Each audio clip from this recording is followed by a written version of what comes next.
हम लोग बहुत डरते हैं। हमारे ऊपर कोई पेशाब करके चला जाता है तो हम ची नहीं करते।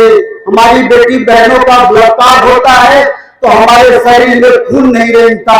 हमारे ऊपर हमारे घर जला दिए जाते हैं तब भी हम नहीं डरते हैं। और अपने आप तो हम ये कहते हैं कि यादव कहते हैं कि हम बड़ा लड़ाकू जाते हैं। पासी कहते हैं कि हमसे कोई टकरा नहीं सकता।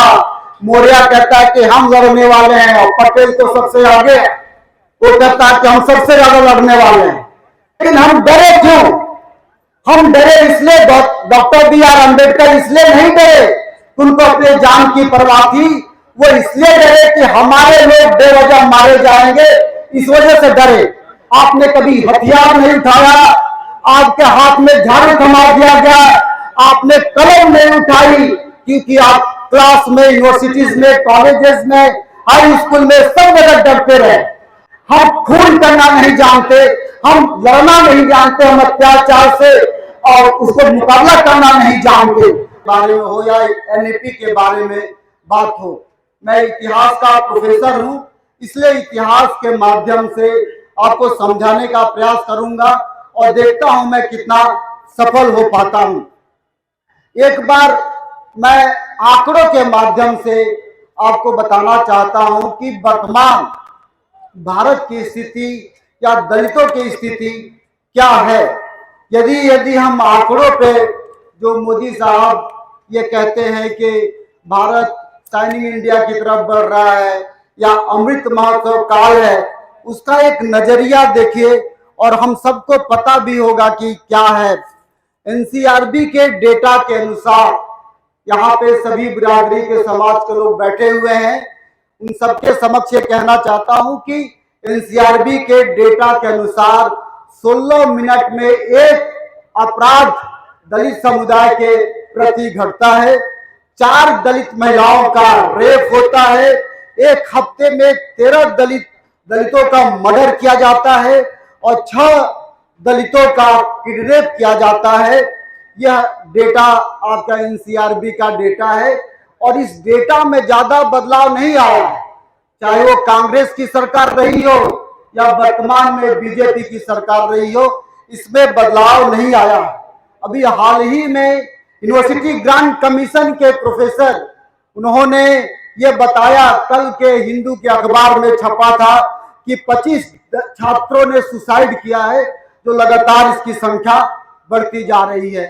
यदि आप विश्व स्तर पे, जो ये मोदी साहब बार बार कहते हैं कि भारत का जीडीपी रेट बहुत इंपॉर्टेंट है, एसडीआई इंडेक्स बहुत अच्छा है, हम अमेरिका और अभी चंद्रयान भेज करके सीना 56 करने की कोशिश कर रहे हैं कि हमारा चंद्रयान पहुंच जाने से चौथा विश्व का देश बनेगा। तो ये रिपोर्ट भी देखिए ताकि उनको पता तो चले, शायद वो इग्नोर करते हैं कि भारत में जो भूखमरी का सूचकांक है या भूखमरी देशों में है, हमारा स्थान 107 नंबर है। अब जरा सोचिए, हमारी स्थिति साउथ अफ्रीका के देशों से भी खराब है। मानव विकास सूचकांक में हमारा स्थान 132 है, यानी हम लोग कितने खुश हैं, हम लोगों के पास कितना पानी है। आपको पता है, मानव विकास सूचकांक पे जब हम नेशनल फैमिली हेल्थ सर्वे का रिपोर्ट देखते हैं तो हमारे लोग दाल बहुत कम खाते हैं, हमारे लोग दूध कम पीते हैं, हमारे लोग अखबार कम पढ़ते हैं, तमाम तरह की बातें हैं। और इसी तरह से प्रेस में 100 एक्स्ट्रा काम है। साथियों, मैं यह बताना ये चाहता हूं कि आखिर ऐसा क्या होता है कि हम हर जगह पे पिछड़ रहे हैं। खासकर अपने बहुजन समाज के लोगों से बताना चाहता हूं कि हम पिछड़ क्यों रहे हैं। हमारे समझ में इसका 2 कारण है। ये जो जितने सब्जेक्ट दिए हुए हैं, न जाने कितने सब्जेक्ट और आएंगे जिसपे कि हम पिछड़ते न जाएं। उसका 2 कारण मुझे समझ में आता है। एक ये कि हम लोग बहुत डरे हुए इंसान हैं, हम लोग बहुत डरते हैं। हमारे ऊपर कोई पेशाब करके चला जाता है तो हम ची नहीं करते। हमारी बेटी बहनों का बलात्कार होता है तो हमारे शरीर में खून नहीं रेंगता। हमारे ऊपर हमारे घर जला दिए जाते हैं तब भी हम नहीं डरते हैं। और अपने आप तो हम ये कहते हैं कि यादव कहते हैं कि हम बड़ा लड़ाकू जाते हैं, पासी कहते हैं कि हमसे कोई टकरा नहीं सकता, मौर्य कहता है कि हम लड़ने वाले हैं, और पटेल तो सबसे आगे, वो कहता है कि हम सबसे ज्यादा लड़ने वाले हैं। यही स्थिति तब है जब बहुजन समाज की संख्या 85% है, तो हम हर जगह पे डरते हैं। इतिहास के नजरिए से देखें तो प्राचीन काल में भी हम डरना शुरू किए, वरना गौतम बुद्ध का जो आंदोलन था एक बड़ा आंदोलन था, लेकिन हमारे समाज के लोग डर डर करके उस आंदोलन को आगे बढ़ने नहीं दिए। इसका रिजल्ट हुआ कि हमारे जो तथाकथित सवर्ण समाज के लोग हैं वो हावी हो गए। मध्यकाल में जब मुगल समाज भारत में आया या दिल्ली सल्तनत आया, तो मुगलों ने ब्राह्मणों को बहुत स्पेशल जगह दी। ये गौतम बुद्ध के जमाने में भी होता था, लेकिन हमारे लोग, चाहे वो वाल्मीकि समाज के रहे हो, चाहे वो बहुजन समाज के जो ट्रेडिशनल वर्कर थे, वो भी समझौता करते चले गए या डरते चले गए। उन्होंने खून देने की कोशिश नहीं की। आजादी के समय में जब doctor B.R. Ambedkar Poona pact की बात कर रहे थे, तब भी हम लोग डर गए। Doctor B.R. अम्बेडकर एक निर्भीक व्यक्ति थे, लेकिन हम डरे क्यों? हम डरे इसलिए, डॉक्टर B.R. अम्बेडकर इसलिए नहीं डरे, उनको अपने जान की परवाह थी। वो इसलिए डरे कि हमारे लोग बेवजह मारे जाएंगे, इस वजह से डरे। और वो जानते थे कि हमारा समाज डरपोक समाज है, हमारा समाज को हथियार उठाने की ताकत नहीं है। वो पेशाब करता रहा व्यक्ति को सह सकता है, आपने कभी हथियार नहीं उठाया, आपके हाथ में झाड़ू थमा दिया गया, आपने कलम नहीं उठाई, क्योंकि आप क्लास में, यूनिवर्सिटीज में, कॉलेजेस में, हाई स्कूल में सब जगह डरते रहे, और इसीलिए लगातार इस डर का फायदा हुआ। एक तो ये बात थी कि हम खून देने से डरते रहे, हमें खून देने आता नहीं, हम अपने बातों को समझौता कर लेते हैं। एक डर और दूसरी समझौतावादी प्रकृति। हमारा स्वभाव समझौतावादी है, हम अन्याय के खिलाफ समझौता करते चले हैं, और ये समझौता कई लेवल पे हुआ। जब ECC कानून पारित हुआ, तब भी हमारा जो MP MLA है समझौता करते चले आए। आपको पता है जब और EWS कानून पारित हुआ, तब भी 3 दिन के अंदर EWS कानून पारित हो गया, और हमारे समाज के MP MLA मंत्री वहां वो बैठे रहे, चाहे विपक्ष के हो चाहे पक्ष के हो, वो पास होने दिए, क्योंकि हमारा नेचर समझौतावादी। हम खून करना नहीं जानते, हम लड़ना नहीं जानते, हम अत्याचार से और उसको मुकाबला करना नहीं जानते। और शायद इसी वजह से एक दलित महिला का बलात्कार होता है तो वो अपना रूप बदल करके कि हमें साथ अत्याचार हो गया, हम रोते हैं, हम थाने जाते हैं, थाना अध्यक्ष हमें भगा देता। मैं ये कह रहा हूं कि जब बलात्कार की घटना होती है, आई एम सॉरी, ये कैडर की बात कह रहा हूं, तब क्या हमारी दलित महिला के आंखों में आग नहीं लगना चाहिए? क्या उसके हाथों में कटार नहीं होना चाहिए? कि नहीं होना चाहिए? हम लोग डरते हैं। आप जिस दिन डरना छोड़ देंगे, हमारी बहनें जिस दिन लड़ना सीख जाएंगी, उनकी औकात नहीं है कि हमारे मुंह पे, हमारे नजरों पे नजर डालें। हम हमेशा समझौता कर, हमारे साथ बलात्कार होता है और हम ही समझौता करते हैं कि ठाकुर साहब हमसे नाराज हो जाएंगे, पंडित साहब हमसे नाराज हो जाएंगे, इस तरह का हम समझौता करते हैं। यदि आप इस तरह का समझौता करेंगे तो ये 8 कानून क्या, कई कानून पास हो जाएंगे। आपको आश्चर्य की बात है, किसी MP MLA, किसी विधानसभा, राज्यसभा, लोकसभा में, मैं आपको एक आंकड़ा देता हूं, ये राज्यसभा लोकसभा केवल बैठकर चाय पानी पीने के लिए नहीं है, यहाँ पे बहस करने के लिए है। आपको बताऊं कि दिल्ली विधेयक जब पास हुआ तो लोकसभा में 4 घंटे की बहस चली और राज्यसभा में मात्र 54 मिनट की बहस चली। और सबसे इंपॉर्टेंट जो आदिवासी हैं, इनका जो विधेयक पास हुआ, वन संरक्षण विधेयक, ये मात्र लोकसभा में 38 मिनट पे इस पे बहस चली है, मात्र 38 मिनट। 38 मिनट में आपने तय कर दिया कि नॉर्थ ईस्ट से लेकर के साउथ इंडिया से लेकर के कि आदिवासियों का भविष्य आपने 38 मिनट में तय किया। ये ऐसा क्यों हुआ? ऐसा इसलिए हुआ कि हमारे MP MLA चाहे वो समाज, चाहे वो विपक्ष में हो चाहे पक्ष में हो, समझौतावादी बारे में हो या एनईपी के बारे में बात हो। मैं इतिहास का प्रोफेसर हूं, इसलिए इतिहास के माध्यम से आपको समझाने का प्रयास करूंगा और देखता हूं मैं कितना सफल हो पाता हूं। एक बार मैं आंकड़ों के माध्यम से आपको बताना चाहता हूं कि वर्तमान भारत की स्थिति या दलितों की स्थिति क्या है। यदि हम आंकड़ों पे, जो मोदी साहब ये कहते हैं कि भारत शाइनिंग इंडिया की तरफ बढ़ रहा है या अमृत महोत्सव काल है, उसका एक नजरिया देखिए और हम सबको पता भी होगा कि क्या है। एनसीआरबी के डेटा के अनुसार, यहाँ पे सभी बिरादरी के समाज के लोग बैठे हुए हैं, उन सबके समक्ष ये कहना चाहता हूं कि एनसीआरबी के डेटा के अनुसार 16 मिनट में एक अपराध दलित समुदाय के प्रति घटता है। 4 दलित महिलाओं का रेप होता है। एक हफ्ते में 13 दलितों का मर्डर किया जाता है और 6 दलितों का किडनैप किया जाता है। यह डेटा आपका एनसीआरबी का डेटा है और इस डेटा में ज्यादा बदलाव नहीं आया, चाहे वो कांग्रेस की सरकार रही हो या वर्तमान में बीजेपी की सरकार रही हो, इसमें बदलाव नहीं आया। अभी हाल ही में यूनिवर्सिटी ग्रांट कमीशन के प्रोफेसर, उन्होंने ये बताया, कल के हिंदू के अखबार में छपा था कि 25 छात्रों ने सुसाइड किया है, जो लगातार इसकी संख्या बढ़ती जा रही है। यदि आप विश्व स्तर पे, जो ये मोदी साहब बार बार कहते हैं कि भारत का जीडीपी रेट बहुत इंपॉर्टेंट है, एसडीआई इंडेक्स बहुत अच्छा है, हम अमेरिका और अभी चंद्रयान भेज करके सीना छप्पन करने की कोशिश कर रहे हैं कि हमारा चंद्रयान पहुंच जाने से चौथा विश्व का देश बनेगा।